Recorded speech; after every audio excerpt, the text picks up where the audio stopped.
قال إنما أشكو بثي وحزني إلى الله وأعلم من الله ما لا تعلمون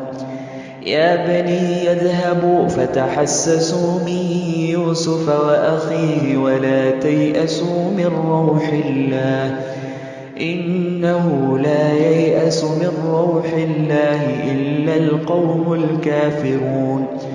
فلما دخلوا عليه قالوا يا أيها العزيز مسنا وأهلنا الضر وجئنا ببضاعة مزجاة فأوف لنا الكيل وتصدق علينا إن الله يجزي المتصدقين قال هل علمتم ما فعلتم بيوسف وأخيه إذ أنتم جاهلون قالوا أئنك لأنت يوسف قال أنا يوسف وهذا أخي قد من الله علينا إنه من يتق ويصبر فإن الله لا يضيع أجر المحسنين قالوا تالله لقد آثرك الله علينا وإن كنا لخاطئين قال لا تثريب عليكم اليوم يغفر الله لكم وهو أرحم الراحمين اذهبوا بقميصي هذا فألقوه على وجه أبي يأت بصيرا وأتوني بأهلكم أجمعين ولما فصلت العير قال أبوهم إني لأجد ريح يوسف لولا أن تفندون قالوا تالله إنك لفي ضلالك القديم فلما أن جاء البشير ألقاه على وجهه فارتد بصيرا قال ألم أقل لكم إني أعلم من الله ما لا تعلمون قالوا يا أبانا استغفر لنا ذنوبنا إنا كنا خاطئين قال سوف أستغفر لكم ربي إنه هو الغفور الرحيم فلما دخلوا على يوسف آوى إليه أبويه وقال ادخلوا مصر إن شاء الله آمنين ورفع أبويه على العرش وخروا له سجدا وقال يا أبت هذا تأويل رؤياي من قبل قد جعلها ربي حقا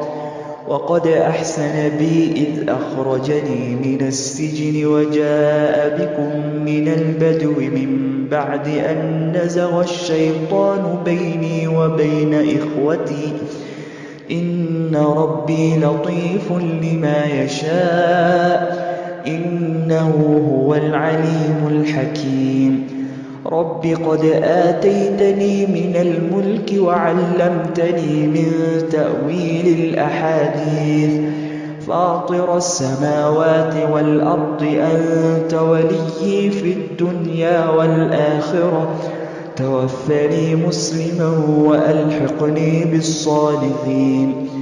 ذلك من أنباء الغيب نوحيه إليك وما كنت لديهم إذ أجمعوا أمرهم وهم يمكرون وما أكثر الناس ولو حرصت بمؤمنين وما تسألهم عليه من أجر إن هو إلا ذكر للعالمين وكأي من آية في السماوات والأرض يمرون عليها وهم عنها معرضون وما يؤمن أكثرهم بالله إلا وهم مشركون أفأمنوا أن تأتيهم غاشية من عذاب الله أو تأتيهم الساعة بغتة وهم لا يشعرون قل هذه سبيلي أدعو إلى الله على بصيرة أنا ومن اتبعني وسبحان الله وما أنا من المشركين. وما أرسلنا من قبلك إلا رجالا نوحي إليهم من أهل القرى أفلم يسيروا في الأرض فينظروا كيف كان عاقبة الذين من قبلهم ولدار الآخرة خير للذين اتقوا أفلا تعقلون. حتى إذا استيأس الرسل وظنوا أنهم قد كذبوا جاءهم نصرنا فنجي من نشاء ولا يرد بأسنا عن القوم المجرمين. لقد كان في قصصهم عبرة لأولي الألباب ما كان حديثا يفترى ولكن تصديق الذي بين يديه وتفصيل كل شيء وهدى ورحمة لقوم يؤمنون.